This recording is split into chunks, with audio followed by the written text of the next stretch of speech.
So actually we bought this, my clients bought this about like a year and a half ago. And originally they wanted to kind of renovate it to their taste. They wanted to stay here. And it's funny actually, this is the second time this happens to me in this location of Beaconsfield. I was like, no man, I'm gonna do it to my taste and this is what I wanna do and I'm gonna stay here. I'm like, all right, dude. I'm like, just don't go over the top, right? Which he's done. Here we are now. Now he got transferred. He's in California. And so we're gonna sell the property and whoever is going to buy this is going to be very lucky because they kind of went all out here. Generally speaking, when people do flip, I always tell them, you know, like take care of the main parts of the home, you know, the foundation, make sure everything is solid, right? Then we could think of the eye candy, right? Without going over the top. If you're gonna be flipping a property, doing it within a 6 month to a year span, the angle you wanna take is not kind of going all out and then trying to bring your price up in consequence. You have to study your market, make sure that the market is ready for whatever you wanna price it at, and then do your finishings accordingly to that. It's really cool. So we have 4 bedrooms here, and we have an ensuite, and we have like another bathroom here as well. So with the 4 bedrooms, being a fully turnkey home, which is going to be in about a month or 2 when we list it. So keep an eye out. It's going to be really amazing. I'm looking forward to putting this up. I like what he's done to the place. So, literally, or? Huh? It's just funny because you're surrounded by garbage. Yeah, I know. Yeah.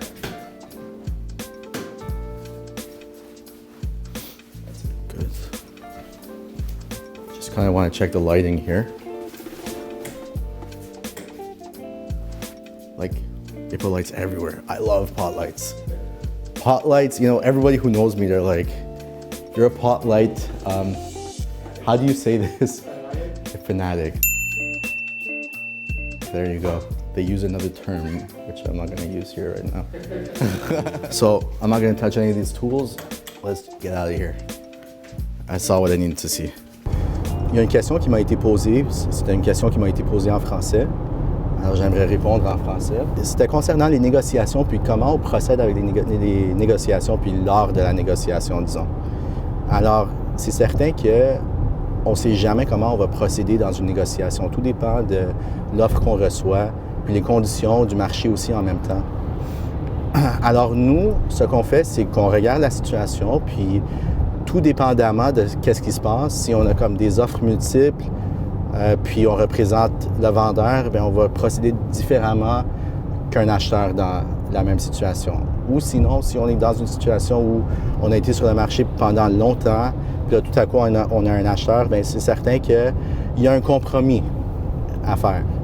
Alors c'est pas vrai que dans une transaction, il y a seulement une partie qui gagne. C'est vraiment un compromis qu'on fait avec 2 parties. Puis je vais vous dire aussi que c'est très différent quand on fait affaire avec une transaction résidentielle vis-à-vis une transaction commerciale.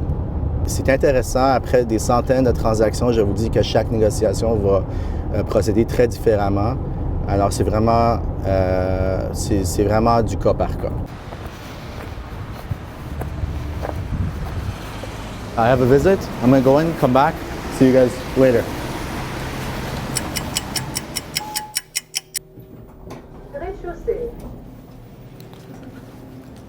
Okay. All right, guys, so we're done here. Yeah, you know, you're oversaturated.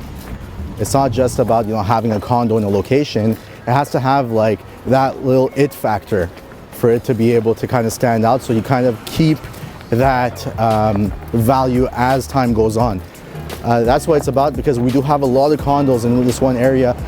Soon enough, you know, you're oversaturated. And once that's done, then you got to make sure you have the right type of condo so that it maintains its value over the years. All right, guys, these condos, I've bought a lot of them for my clients. I've sold a lot of them for my clients. They're amongst my favorites. You've got like more square footage for the price you pay. The proximity, personally, I prefer it because you're closer to the metro, you're closer to downtown, and it's not like as crowded around you. And also, I gotta say, these are like 2006, 2007 constructions. Generally speaking, you're not gonna get like the high-end modern finishings that you would usually get at, say, Griffintown. So it all depends on what kind of buyer you are. But I find as an investment, these are the best types of condos you could have.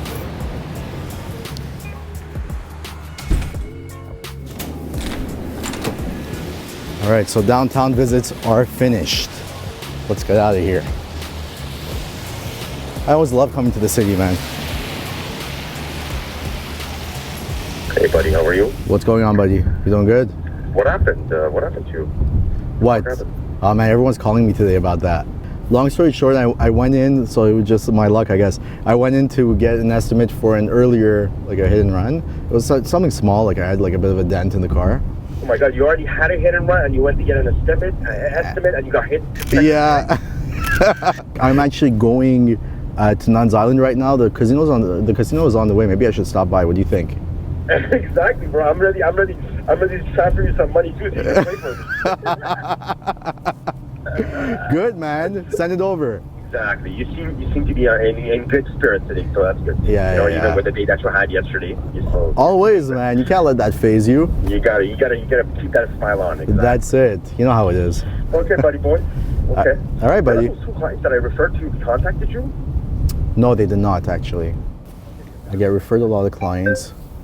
My business is word of mouth, and for some reason, it's taken me here quite often. I mean, come to think of it, I think last year a good like 1/3 of my business was here. So, anyways, I love Nuns Island. I think that it's a great suburb within the city. I mean, it's not in the city, but we're like 7-8 minutes away by car, and you've got all your services right next door, right? So it's a huge benefit. All right, so guys, we are at the North Point. I have a visit here in the Ivolo buildings, which is amongst my favorite on the island as well. I've sold a lot here in the North Point. We have Ivolo, we have Zuni that's over there too, and we have MYX that's actually being built there. I'm going to show you guys at the same time. Just try to find a parking here. So this is the North Point of the island, and like I said, these are the Ivolos. I have a visit in Ivolo 1, which is the first phase.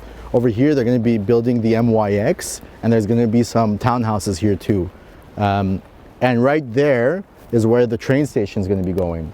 So it's a really interesting area for sure, and you're right off the highway over there. So this is the reason why people like love this area. The property values have gone up a lot over the years as well. All right. So what's the southern part of the island like? Is it just as developed? Yeah, so the southern part of the island, you have a lot, like, there are some more residential homes over there. You have a couple of buildings too. So, namely, you've got like the Vistana that's there, and Symphonia, who's building their second phase right now. Symphonia is actually, a very prestigious type building, and the common areas are like really awesome. I sold a couple of units there, and I guess the drawback with the southern point of the island is really that you have to kind of go through the whole island before getting off in the morning, like during the rush hour in the morning and at night. It poses a bit of a challenge. No big deal at the end of the day, but I think that that's the main complaint I've heard. But it's more quiet. Hi everyone, I hope you enjoyed part 2.